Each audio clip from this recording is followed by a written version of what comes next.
The film opens with a tragic origin story delivered in the briefest and blandest way imaginable. Establishing an emotional connection between the audience and the protagonist in a limited amount of time will always be a difficult task, especially for franchise studio titles. But this familiar orphan story really is off the mark.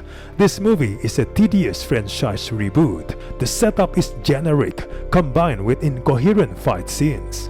Characters form connections out of thin air, with brotherly dynamic forged in less than a day, and romantic googly eyes inexplicably exchanged between suspicious strangers.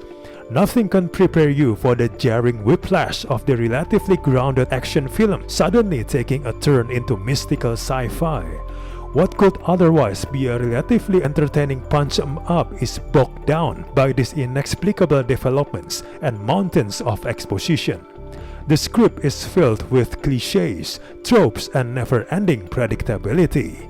The plot ultimately hinges on a magic jewel that can blow stuff up nice and big.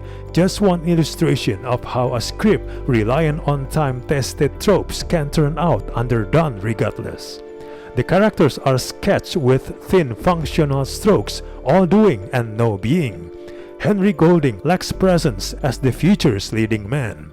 He fails to shine in his first action role, bringing no personality to his character. He's not necessarily bad, but Snake Eyes, even with a face and a voice, is still pretty bland as a character. His arc is entirely predictable just by the nature of the story, but even as we watch his emotional journey, there's only so much to appreciate beyond his cool poses. So much of this film finds the camera 10 feet too close to the characters, with only moments of clarity. The overuse of shaky cam is a bit much in the action scenes. The bloodless PG-13 death strikes never land with a satisfying force. If a movie based around a clan of ninjas cannot deliver a good ninja action, then what else the audience should be rooting for? Overall, this movie winds up lacking any signature or singularity. Its subpar filmmaking isn't doing much to help the cause. We do not recommend this movie at all.